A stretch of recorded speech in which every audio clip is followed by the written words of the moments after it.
again, all coming together. Yeah, Barry, it seems like we've been saying it all weekend long, but they're working like a well-oiled machine, operating at all sides of production. They're getting production from the pitching rotation. They're hitting the gaps. The long ball's working well for them. Earlier today, we saw some early scoring from them. A nice base hit by Jada Cooper to bring Sydney McRae home, a stand-up double. We saw the inside the park home run from Sydney McRae, turning on the Jets. Touch them all, why don't you? Some great gap hitting from the team. Haley Wilkinson, we saw a nice home run shot as well by Ellie Pond, her third of the season. And of course, we mentioned the pitching game, Barry. Oakley Vickers, 5 Ks in that one. And then, of course, Abby Jones, the freshman, stepping in to close it out for the Lopes. It's another double on the season for Gonzalez. That's number 7. And we come around to talk about it again. The 2-out hitting for the Lopes. You called it. A nice drive deep to the warning track. Brings Pond home with some speed. Bria Williams will stand in for Gonzo at second base. How often do you see one of those, Barry? You just have to have so much speed if you're Sydney McRae. Turns it into a track meet, touching all the bags and making it back home safely. Didn't seem like there was any sense of urgency by Eastern Illinois to get that ball in with a deadly base runner like McRae. And the tag up by Wilkinson looking all the much more fortuitous for the Lopes. Yeah, our first key to the game is going to be speed kills. We won't sugarcoat it. UC Riverside, well, they've only attempted 1 stolen base this year. I think some aggressive base running could catch GCU off guard, but watch out, the Lopes opponents have gone 3 for 8 stealing against them. Our second key, earn those runs. Pitching for GCU has only given up 26 earned runs, and as a team, the Highlanders have only reached home 28 times. Mix some of that base running in with some power hitting and try to score on a tough defense in GCU. And lastly, extra. GCU, they have over 50 extra base hits this year. I think mixing some gap hitting with their ability to put runners in scoring position could tilt this one in favor of the Lopes. Well, Shiflett leads the team in batting average at an astounding .457. She nabs on another home run, her third of the season, and breaks up the streak of retired batters by the Highlanders. That one was a no-doubter, Barry. Well, typically the Lopes are very good at making a defense pay for their mistakes, and an early error that got Ellie Pond on base, but just 2 flyouts back-to-back by McRae and Holtorf. See if Gonzalez's bat is going to be the one that really makes the Highlanders pay for that error.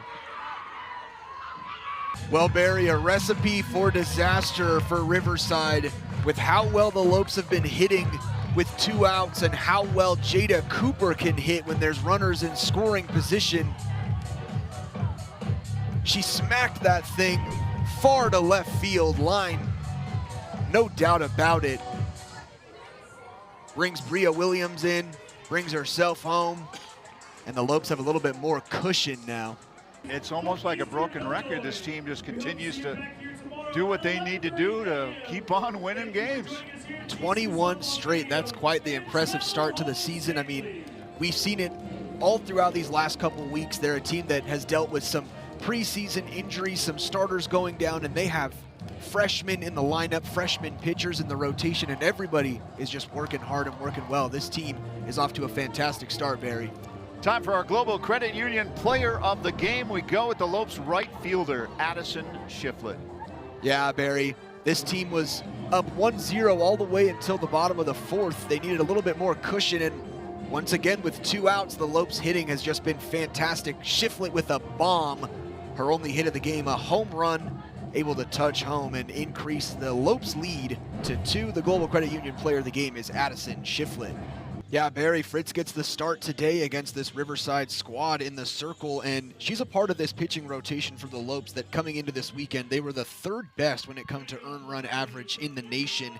Hers is sitting at just around 1.6. She's 3-0 on the season with 17 innings pitched, 16 strikeouts in those appearances, so we'll see what she can get going here against this top of the Highlanders lineup.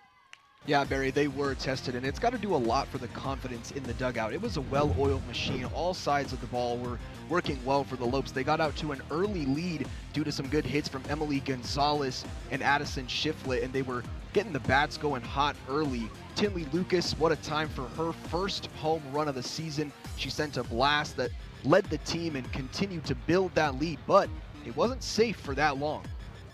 Yeah, Barry, our first key hit the gap. Something crucial for Eastern Illinois is going to be extra base hits. GCU pitching this year, they've given up over 50 extra bases to batters. The Panthers only have 17 on the year. Maybe today we see some production to put runners in scoring position early. And speaking of scoring position, the next key, lightning speed. The Lopes this year have so far been deadly when it comes to base running, going 27 for 30 thus far, with Sydney McCray leading off. Expect some aggressive base running from GCU early in this one. And lastly, keep errors off the board. The easiest way to help your pitching rotation is to have a solid routine and fielding efficiency. Trust your process, make sound defensive plays, and keep errors away from the scoreboard.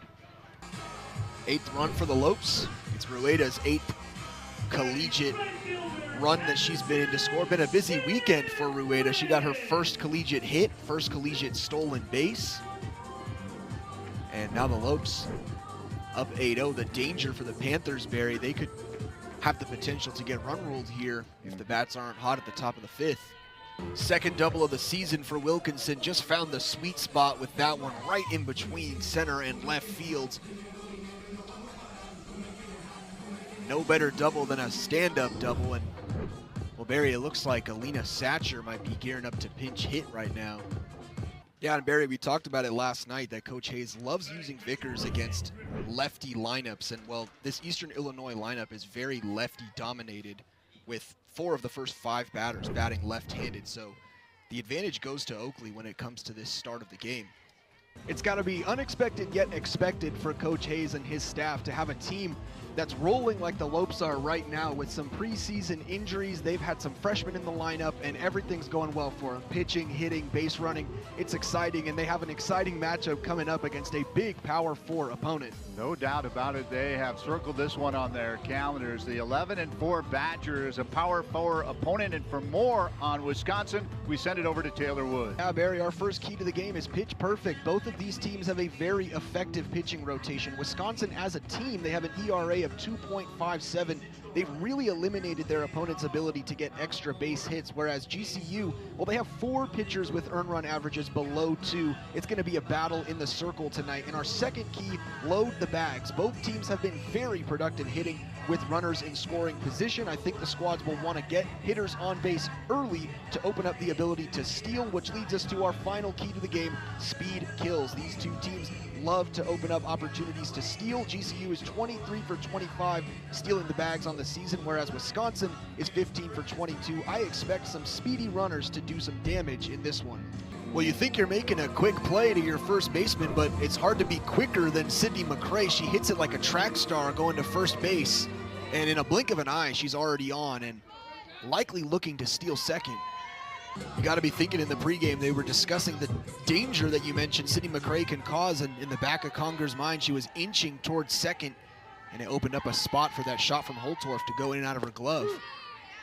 Well, you want to see plate discipline for Emily Gonzalez. She's down in the count, takes a high ball, and on the next pitch, she sends it out to left field on a line, scores a run, and that's just the kind of power that Emily Gonzalez brings to the top of this lineup. Well, when you lead your team in batting average like Shiflett does, she's now 19 for 40 at the plate this season. She's just been so productive for this lineup, and the Lopes are rolling right now. Only 1 out on the board for Wisconsin as well.